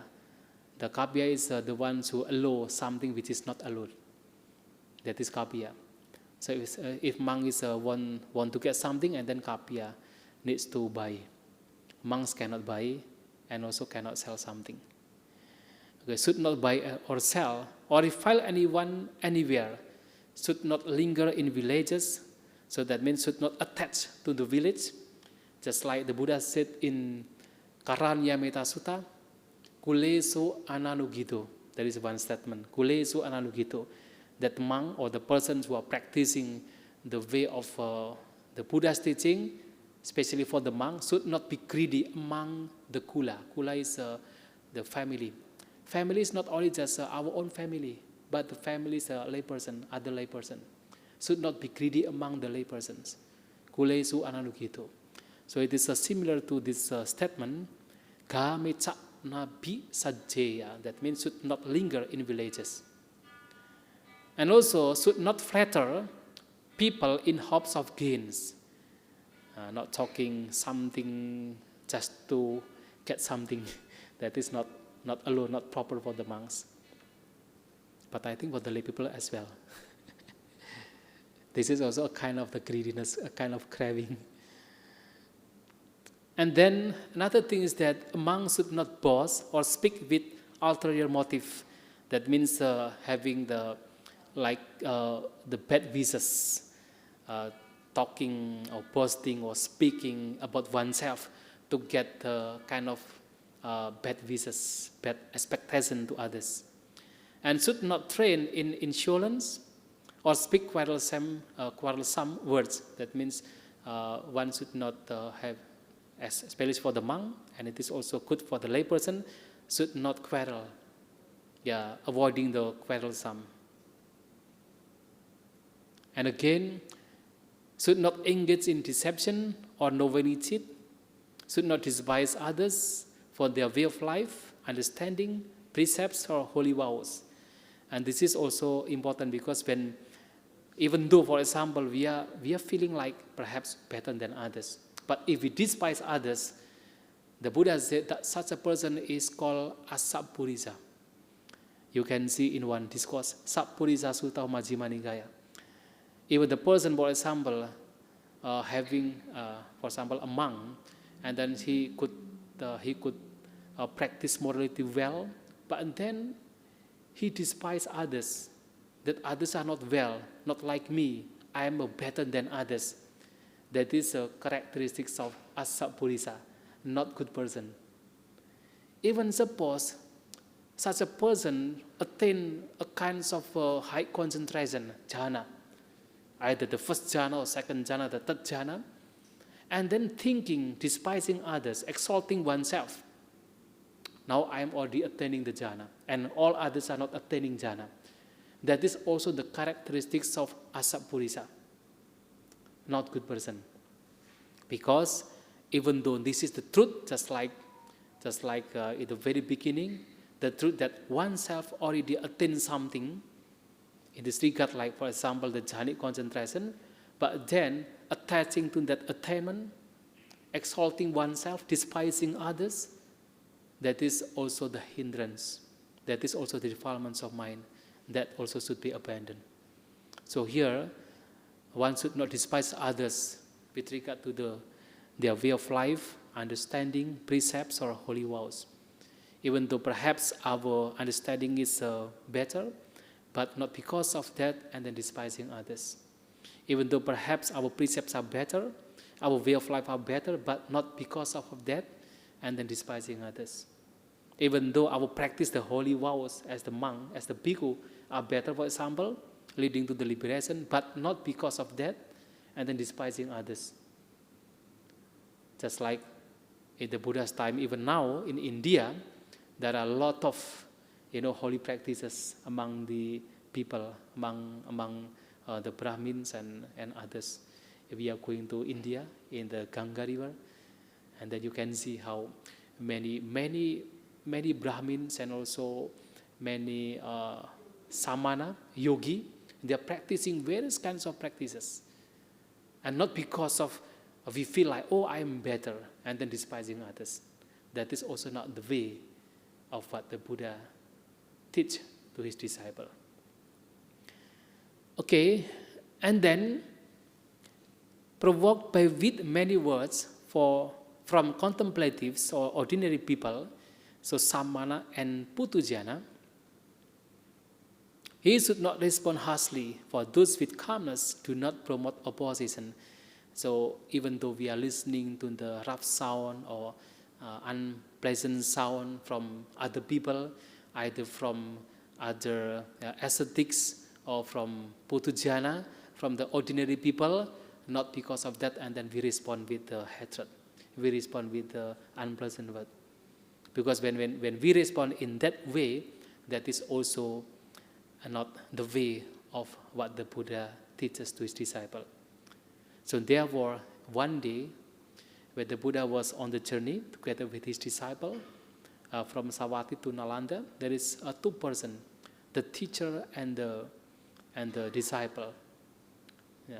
And the teacher, along the way, always despising the Buddha, despising the Dharma, despising with many bad words to the Sangha.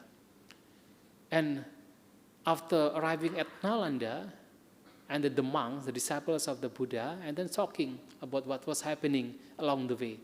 And the Buddha said, if someone talks bad things about me, about the Dharma, about the Sangha, not because of that you get angry, you get disliking.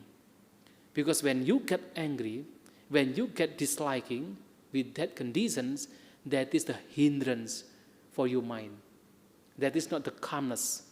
When your mind is overwhelmed by the anger, you will not understand what is right, what is wrong. So you have to calm yourself, not to get anger.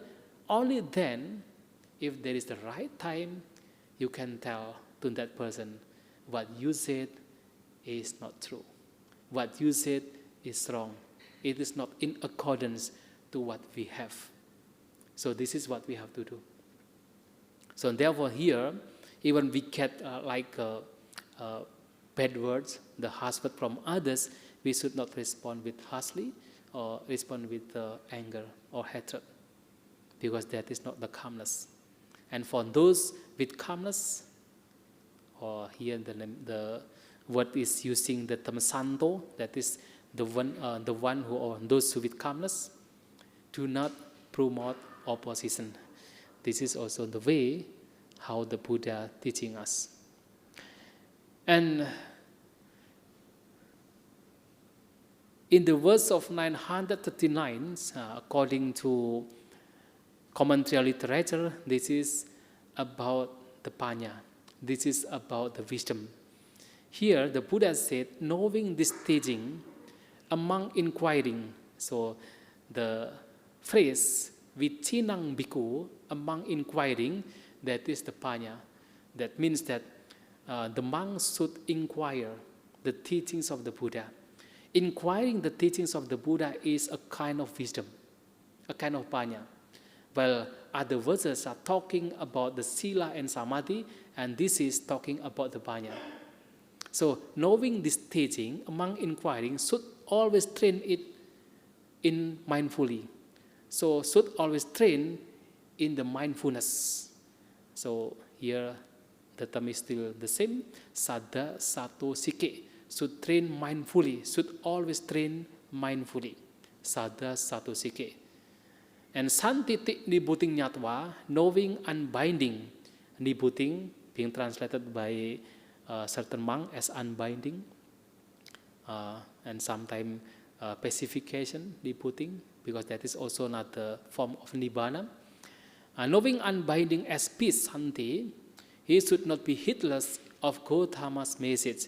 So one should have this appamada.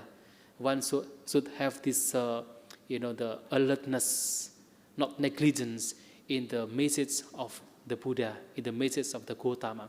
Gautama is another name for the Buddha. So this is what we have to do in the practice of what the Buddha stated in this discourse, Tuvataka Sutta, in order to eliminate, especially the papancha, eliminate this mental proliferations or obsession, to eliminate all other defilements of minds like tanha and so on. We have to practice in such a way. We have to have this morality.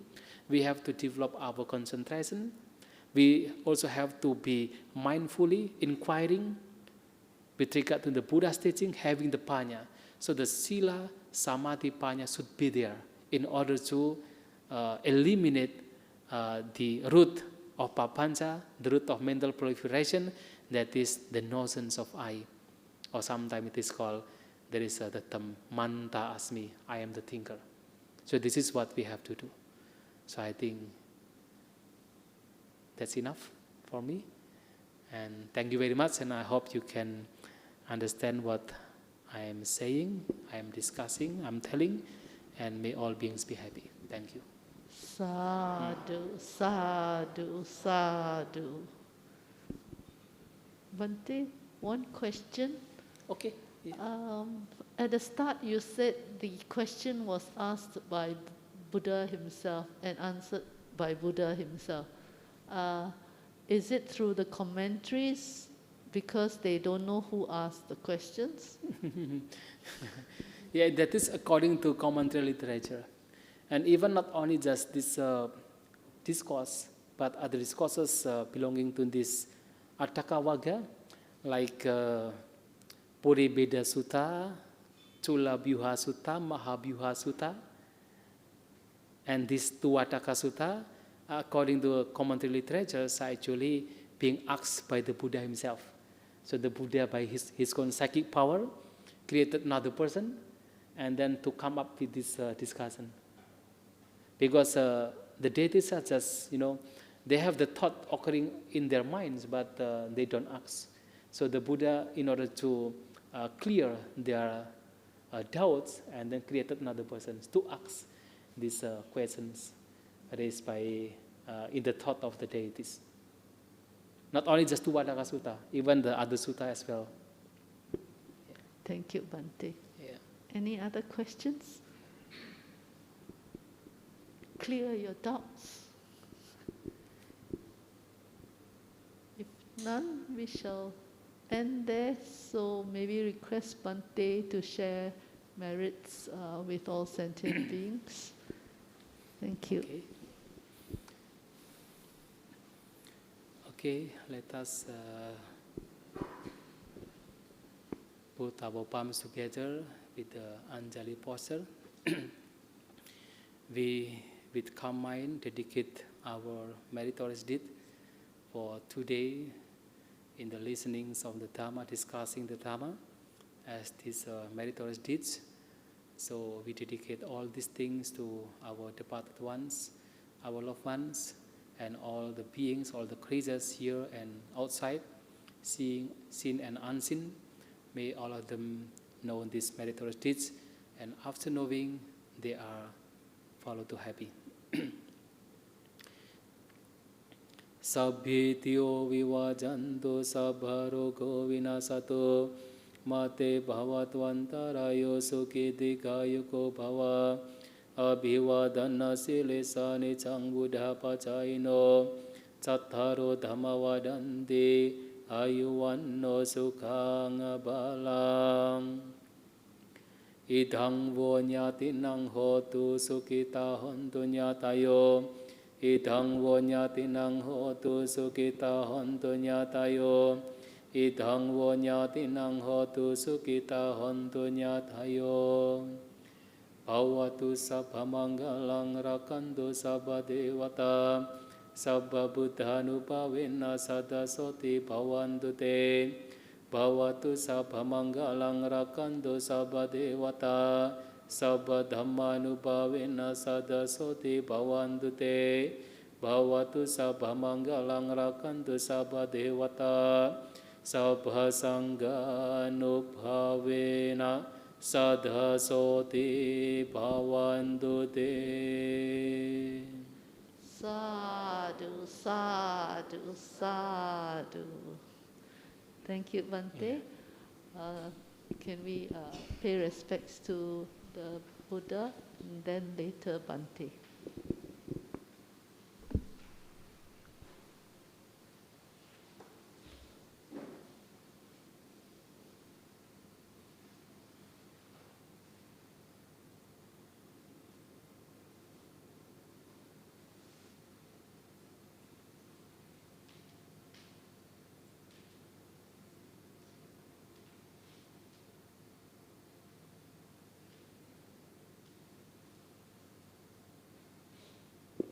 Okay, let's pay respects to Bhante.